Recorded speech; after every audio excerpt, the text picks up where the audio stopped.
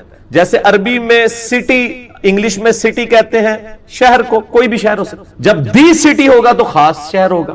عربی میں مدینہ ہر شہر کو کہا جاتا ہے، لیکن جب ہم المدینہ کہتے ہیں اس سے مراد مدینہ المنورہ ہوتا ہے، جہاں پہ ہمارے محبوب صلی اللہ علیہ وآلہ وسلم کی قبر مبارک ہے۔ اسی طریقے سے الہ تو جھوٹے بنائے ہوئے لوگوں کے موجود ہیں، قرآن حکیم میں جھوٹے الہوں کا بھی ذکر ہے۔ الالہ یہی ہے اللہ، اللہ کے جو ورڈ کس طرح بنا الالہ، ٹھیک ہے نا، وہ عربی لنگوسٹک کی وجہ سے پھر یہ جڑ کے اللہ بن جاتا ہے، یعنی دی اونلی الہ، جس کو پوجا جائے۔ اور ظاہر ہے اس کی ایسی کوالٹیز ہیں جو کسی اور کی نہیں ہیں، اور وہ کوالٹیز کیا ہیں؟ وہ سورۃ الاخلاص میں آئی ہیں۔ قل هو اللہ احد، اے نبی صلی اللہ علیہ وآلہ وسلم فرما دیجئے کہ وہ اللہ ایک ہے، یکتا ہے، یونیک ہے، ایک نہیں ہے بلکہ یکتا ہے، ایسا یونیک کہ اس کے ہم پلے کا کوئی نہیں ہے۔ اللہ الصمد، وہ بے نیاز، اس کو کسی کی پرواہ نہیں ہے، ہاں سب اسی کے اوپر ڈیپینڈنٹ ہے۔ لم یلد ولم یولد، اس نے نہ کسی کو جنا نہ اس سے کوئی جنا گیا، یعنی اللہ تعالیٰ ہمیشہ سے ہے۔ اور اس کے اوپر میرا ایک یوٹیوب پہ کلپ بھی آپ دیکھ سکتے ہیں، ہو کریٹڈ گاڈ، اللہ کو کس نے پیدا کیا۔ لاکھوں لوگ یوٹیوب پہ لکھ چکے ہیں۔ پروفیسر رچرڈ ڈاکنز نے جو کتاب لکھی تھی دا گاڈ ڈیلوژن، اس میں اس نے جو ایک سوال کیا تھا کہ اللہ کو کس نے پیدا کیا، میں نے اس کا میتھمیٹیکل آنسر دیا ہے، اور اس کے بعد پھر اسی میتھمیٹیکل آنسر کو میں نے بتایا کہ یہی چیز تو سورۃ الاخلاص کے اندر بیان ہوئی ہے۔ تو اللہ تعالیٰ سے نہ کوئی پیدا ہوا، نہ اس نے کسی کو جنا، نہ وہ خود کسی سے جنا گیا، جس کو ہم آسان طور پہ کہتے ہیں کہ نہ وہ کسی کا باپ ہے نہ کسی کا بیٹا۔ وَلَمْ يَكُنْ لَهُ كُفُوًا أَحَدٌ، اور اس کی ٹکر کا کوئی نہیں ہے، اس کے پائے کا کوئی ہے ہی نہیں ہے۔ تو یہ الہ والی کوالٹی اسی میں ہونی چاہیے جو یہ سورۃ الاخلاص کا جو ٹچ سٹون آف تھیولوجی ہے، توحید کا جو کسوٹی ہے، یہ اس کے اوپر کوئی پورا اترے۔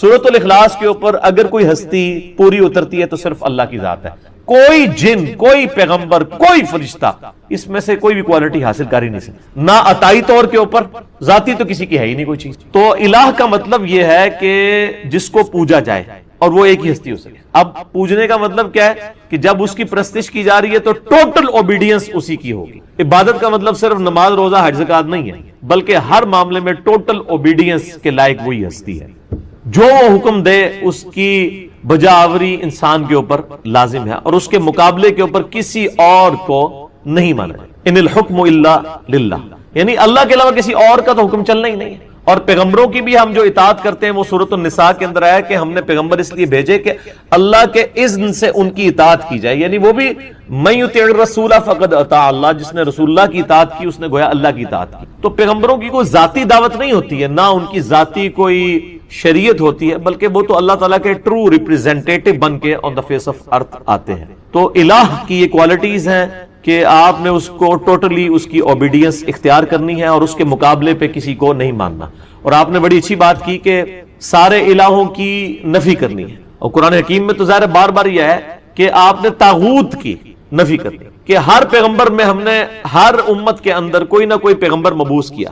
وَلَقَدْ بَعَثْنَا فِي كُلِّ أُمَّةٍ رَسُولًا أَنِ اعْبُدُوا اللَّهَ وَاجْتَنِبُوا الطَّاغُوتَ، ہر امت میں ہم نے کوئی نہ کوئی پیغمبر اٹھایا ایک ہی بنیادی دعوت کے ساتھ کہ عبادت کرو اللہ کی، اور اللہ کے مقابلے پہ طاغوت کی نفی کرو۔ یہ اکثر لوگ پوچھ رہے ہوتے ہیں طاغوت کیا ہے؟ طغا عربی میں کہتے ہیں، طغیانی لفظ اردو میں بھی استعمال، جب سمندر اپنی باؤنڈری سے باہر نکلے تو کہتے ہیں طغیانی آ گئی ہے۔ تو جو بھی اپنی حیثیت سے اوقات سے باہر نکلے نا، اس کو کہتے ہیں یہ طوفان، یہ طغیانی اس میں آ گئی ہے۔ تو انسان کی تو حیثیت یہ ہے کہ وہ خدا کو اوبیڈینٹ بن کے رہے، اس کی مخلوق بن کے۔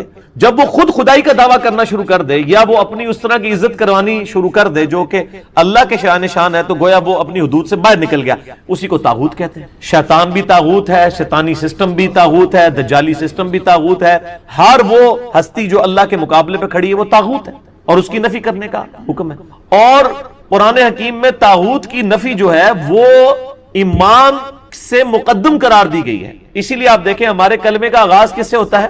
لا الہ الا اللہ، یعنی پہلے آپ کرتے ہیں نفی کہ نہیں ہے کوئی معبود سوائے اس اللہ کے، اس کے بعد آپ اللہ کے اوپر ایمان لے کے آتے ہیں. پہلے تمام جھوٹے خداؤں کی نفی، لا الہ، کوئی الہ نہیں ہے الا اللہ سوائے اس کے. اور یہ جو میں نے بات کی سورۃ البقرہ میں جو آیت الکرسی ہے، آیت نمبر 255، اس سے اگلی آیت ہے، اعوذ باللہ من الشیطان الرجیم، لا اکراہ فی الدین، دین قبول کرنے کے معاملے میں کوئی جبر نہیں، کوئی کسی کو گن پوائنٹ کے اوپر مسلمان نہیں کر سکتا، صرف آپ نے راہ حق لوگوں کے سامنے واضح کرنا ہے. انا ہدیناہ السبیل اما شاکرا و اما کفورا.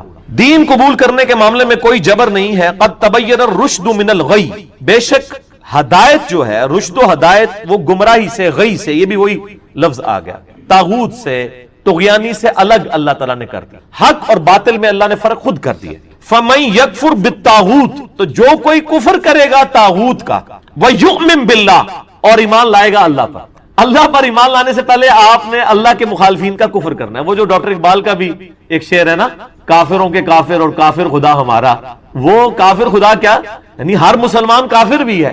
کس چیز کا کافر؟ کافر کہتے ہیں عربی میں انکار کرنے والے کو. اللہ کے مقابلے میں جتنے کھڑے ہوئے ہیں ان کا کفر کرتے ہیں ہم، اور کفر پہلے آیا ہے. فَمَن يَكْفُرْ بِالطَّاغُوتِ، جو کوئی کفر اختیار کرے گا طاغوت کا، اللہ کے مخالفین کا، وَيُؤْمِن بِاللَّهِ، اور ایمان لائے گا اللہ پر. یہ وہ لا الہ، لا پہلے ہے، الا اللہ بعد میں، لا الہ الا اللہ. اچھا یہ مجھے یاد آیا، وہ اگلے دن میں وہ ایک ٹی وی کے اوپر دیکھ رہا تھا، وہ بلوچستان میں کوئی ٹائر شاپ دکھا رہے تھے، اس ٹائر شاپ کا نام رکھا ہوا تھا لا الہ ٹائر شاپ. یہ تو کلمات کفر ہے. اور یہ بچوں کو بھی اکثر وہ سکھا رہے ہوتے ہیں، بیٹا پڑھو لا الہ، لا الہ. چھوٹا بچہ تو پورا جملہ پڑھ ہی نہیں سکتا، تو بچوں کو لا الہ نہیں سکھانا چاہیے، بچوں کو صرف اللہ سکھانا چاہیے. لا الہ سے تو نفی ہو جائے گی، لا الہ الا اللہ تو وہ کہہ ہی نہیں سکے گا بہت چھوٹا بچہ. چھوٹے بچوں کو صرف اللہ سکھائیں. جب وہ بچے جملہ بولنے کے قابل ہو جائیں تو پھر آپ کہیں لا الہ الا اللہ. تو آپ لوگوں کا ذرا لیول دیکھیں کہ وہ میں نے وہ ٹائر شاپ دیکھ رہا تھا، لا الہ ٹائر شاپ. چلو آپ نے ٹائر شاپ کا نام رکھنا ہے تو لا الہ الا اللہ رکھے نا. تو لا الہ کے تو مطلب ہے کوئی الہ نہیں ہے، یہ تو کلمات کفر ہے. تو اکثر یہ کہتے ہیں وہ لا الہ پڑھو جی، لا الہ پڑھو جی. لا الہ نہیں پڑھو، لا الہ الا اللہ پڑھو. اللہ دے بندے ہو، عقل بھی استعمال کرو. تو جس نے طاغوت کی نفی کی، وَيُؤْمِن بِاللَّهِ، اور پھر ایمان وہ اللہ پر لایا، فَقَدِ اسْتَمْسَكَ بِالْعُرْوَةِ الْوُثْقَى لَا انفِصَامَ لَهَا، تو اس نے ایک ایسا مضبوط اس نے کنڈا پکڑ لیا کہ جو کبھی ٹوٹنے والا نہیں ہے. یہ وہ لنگر، آپ کو پتا ہے وہ بحری جہازوں کو پرانے زمانے میں بادبان کی کشتیوں کو جب کنارے پہ کھڑا کرتے تو ایک مضبوط سی رسی سے، اس کو اینکر کہا جاتا ہے ہماری وہ انجینئرنگ کی لینگویج میں، اس کے ساتھ باندھ دیتے تھے تاکہ وہ جب ویوز چلیں تو یہ نہ ہو کشتی پھر آگے چلی جائے. اور اسی طریقے سے جو بڑے بحری جہاز ہیں ان کے ساتھ وہ بڑے بڑے وزن رکھے ہوئے ہوتے ہیں، انہوں نے وہ لٹکا کے تو اینکر کے طور پہ کام کرتے ہیں. تو یہ اینکر پرسن بھی لفظ استعمال ہوتا ہے نا، کیونکہ اس کے گرد ہی سارے وہ بیٹھے ہوتے ہیں نا جھوٹ سچ بولنے والے. تو لم فسام لہا، وہ ایسا اس نے اینکر پکڑا ہے، وہ ایسی زنجیر پکڑ لی ہے جو کبھی ٹوٹے گی نہیں. کس نے؟ جو طاغوت کی نفی کرے اور اللہ پر ایمان لائے. واللہ سمیع علیم، اور اللہ تعالی سننے والا، علم والا ہے. اللہ ولی الذین آمنوا، اللہ ہے ولی اہل ایمان کا، یخرجہم من الظلمات الی النور، وہ اہل ایمان کو اندھیروں سے نکالتا ہے روشنی کی طرف. اچھا قرآن میں اندھیرے جمع کے سیغے سے آئے ہیں کیونکہ گمراہیاں ہمیشہ زیادہ ہوتی ہیں، اور ہدایت ہمیشہ سنگولر کے سیغے سے آئی ہے کیونکہ ہدایت ایک ہی ہوتی ہے. یہ تو یہ آپ کہتے ہیں نا چاروں راستے ہی حق پہ ہیں، اللہ نے تو ایک ہی راستہ بتایا ہوا ہے، اہدنا الصراط المستقیم، اے اللہ ہمیں سیدھے راستے پر چلا. صراط الذین انعمت علیہم، راستہ ان لوگوں کا، راستے ان لوگوں کے نہیں ہیں، راستہ ایک ہی ہے. وہ امام کائنات سید الاولین والآخرین شفیع المذنبین رحمت للعالمین سیدنا و مولانا امام اعظم محمد رسول اللہ صلی اللہ علیہ وآلہ وسلم کا مبارک راستہ ہے، راستہ ان لوگوں کا جن پر تیرا انعام ہوا. تو یہ سمجھتے ہیں وہ جو جتنے سلسلے چل رہے ہیں ہمارے بزرگوں کے، ہمارے وہ سارے بڑے بڑوں کے، وہ کہتے ہیں یہ سارے اسی طرف ہی جا رہے ہوتے ہیں، جبکہ قرآن ہمیشہ گمراہی کو کہتا ہے کہ جمع کے سیغے سے، ہدایت ہمیشہ سنگل ورڈ کے سیغے. اللہ تعالیٰ پشت پناہ ہے، ولی ہے، دوست ہے اہل ایمان کا، ان کو نکالتا ہے گمراہیوں سے نور کی طرف. والذین کفروا اولیاءہم الطاغوت، اور جو کفر اختیار کرتے ہیں اللہ کا، اللہ کی ناشکری کرتے ہیں، اللہ کے منکر بنتے ہیں، وہ اولیاءہم الطاغوت، وہ جو ہیں وہ طاغوت کے اولیاء ہیں اور طاغوت ان کے اولیاء ہیں. یخرجونہم من النور الی الظلمات، اور وہ طاغوت جو ہیں اللہ کے مخالفین، وہ ان کو نکالتے ہیں ہدایت سے گمراہیوں کی طرف، اندھیروں کی طرف. اولئک اصحاب النار، یہ ہیں دوست کی، ہم فیہا خالدون، رہیں گے اس میں ہمیشہ ہمیشہ. اللہم اجرنا من النار، اللہم اجرنا من النار، اللہم اجرنا من النار. لہٰذا یہ جو الہ اور عبادت کے مفہوم میں جو ہے وما خلقت الجن والانس الا لیعبدون، اس میں حقوق اللہ، حقوق العباد، تمام کی تمام چیزیں داخل ہیں، اور یہ تو لوگوں نے ڈویژن کی ہوئی ہے. حقوق العباد بھی بیسیکلی حقوق اللہ ہی ہیں، کیونکہ اللہ ہی نے حقوق بتایا نا. اگر اللہ کے حقوق نہ ہوتے تو آج مسلمانوں نے بھی جو ہے وہ اولڈ ایج ہاؤسز بنائے ہوئے ہوتے اور اپنے ماں باپ کو وہاں پہ پھینکا ہوا ہوتا. مسلمان اپنے بوڑھے ماں باپ کو ان کی بد اخلاقیوں اور کمزوریوں کے باوجود کیوں برداشت کر رہے ہوتے ہیں کہ اللہ نے کہا کہ بڑھاپے میں بچوں کی مانند ہو جاتے ہیں، ان کو اف تک مت کہنا. ادروائز تو اگر انسانی طور پہ جو کچھ انگریز کر رہے ہیں جانوروں والا سلوک، وہی ہم لوگ بھی کر رہے ہوتے ہیں نعوذ باللہ. تو یہ فرق بھی نہیں کرنا چاہیے.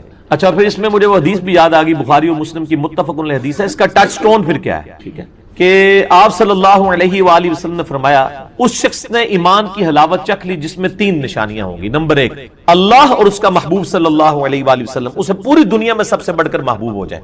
نمبر 2، اس کی دوستی اور دشمنی کا معیار اللہ کی ذات. الحب للہ والبغض للہ، محبت بھی اللہ کے لیے اور دشمنی بھی. اور تیسری نشانی یہ کہ کفر کی طرف لوٹایا جانا اس کے لیے اتنا ہی مشکل ہو جائے گا جتنا آگ میں جلایا جانا. یعنی وہ آگ میں جلنے کے لیے تیار ہو جائے گا، ایمان نہیں چھوڑے گا. جب اس لیول پہ کوئی پہنچے گا تو وہ مومن ہوگا. باقی تو سارے پھر دودھ پینے والے مجنو ہیں، وہ شعر و شاعری کرنے والے، نعت اشعار پڑھنے والے مسلمان ہیں. وہ پریکٹیکل مسلمان تو اور ہے، یا وہ جو میں اکثر کہتا ہوں کہ وہ پاکستان کے شناختی کارڈ میں مسلمان ہے. اللہ کے حضور شناختی کارڈ جو ہے وہ ڈیفرنٹ ہے. اس میں تو صحیح مسلم میں حدیث ہے 246 نمبر انٹرنیشنل نمبر کے مطابق کتاب الایمان چیپٹر میں کہ بندے کے کفر اور اسلام، شرک اور ایمان کے درمیان فرق کی نماز ہے. لیکن آپ یہاں پہ دیکھ لیں کتنے % لوگ مسلمان نماز پڑھ رہے ہیں انڈیا، پاکستان، بنگلہ دیش کے اندر. چلے عرب ملکوں میں پھر بھی رواج ہے، انڈونیشیا، ملیشیا میں بھی، لیکن یہاں پہ وہ سارے مسلمان ہیں. ٹھیک ہے، قانونی طور پہ ہم بھی ان کو مسلمان ہی کہتے ہیں. ظاہر ہے جب مریں گے جنازہ بھی ان کا پڑھ دیں گے. بہرحال جنازہ پڑھ کے ان کو قبر تک ہی اتار سکتے ہیں، اس کے بعد ہم کچھ نہیں کر سکتے کسی کے لیے، نہ ہمارے لیے کوئی کچھ کر سکتا ہے. دعائی کی جا سکتی ہے، وہ اللہ کی مرضی ہے کسی کے حق میں قبول کرے یا نہ کرے. تو یہ ساری کی ساری مختصر باتیں جتنی میرے ذہن میں تھی میں نے کر لی. علی بھی اگلا سوال ہے. آج سے 10 سال پہلے میں بریلوی سے اہل حدیث کی طرف چلا گیا تو مجھے ایک توحیدی بھائی نے کہا کہ آپ اپنے فوت شدہ بے نمازی باپ کے لیے دعائے مغفرت نہیں کر سکتے کیونکہ بے نمازی کافر ہوتا ہے اور کافر کے لیے دعائے مغفرت سورہ توبہ میں منع ہے. توحیدی بھائی میں تو پہلے اس لفظ نو پڑھا ہے. یہ توحیدی بھائی سے مراد یہ نہیں وہ جن کو وہ مباحث، وہ آپ کو پتا ہے شیعہ کے اندر نا جو لوگ ذرا توحید کی بات کرتے ہیں ان کو وابی شیعہ کہا ہے. اور یہ وابی کا لفظ ایون کرسچنز میں بھی ہے. کرسچنز میں جو یہ کیتھولک ہے نا وہ پروٹیسٹنٹ کو وابی کہتے ہیں کیونکہ وہ بت پرستی کے، بت لٹکانے کے خلاف ہیں. تو وہ میں نے ایک وہ ویڈیو کے اندر وہ حیدر بھائی کے لیے کہہ دیا کہ ہمارے ایک بھائی ہیں وہ مواحد ہیں اہل، وہ کہتے ہیں جی منو تو لوگ میسج کر رہے ہیں ایسی مشرک. تو میں نے کہا بات یہ کہ جب شیعہ کے ہاں خود اسٹیبلش ہے کہ ایک وابی شیعہ ہوتے ہیں اور دوسرے سادہ شیعہ ہوتے ہیں، ان کو میں نے نام دیا سنی شیعہ. ایک وابی شیعہ ہوتے ہیں، ایک سنی شیعہ ہوتے ہیں. تو وہ وابی شیعہ ان کو کہتے ہیں جو یا علی مدد کے حوالے سے جو ہے نا اس کے غلط مفہوم کو نہیں لے کے جاتے، صحیح والے مفہوم کو. جس طرح جواد نقوی صاحب نے بھی ایک کلپ چڑھایا کہ یا علی مدد کا مطلب ہے کہ سیدنا علی نے جو علمی خدمات کی ہم ان کے علم سے استفادہ کریں. ٹھیک ہے، اس کا یہ مطلب نہیں ہے کہ ان سے وہ خدائی والا رشتہ رکھیں. جیسے وہ کہتے ہیں کہ جب انہوں نے بڑی پیاری مثال دی، انہوں نے کہا جب میرے یعنی گھر کی ٹوٹی خراب ہوگی تو میں یا علی مدد نہیں کہوں گا، میں پلمبر کو بلاؤں گا.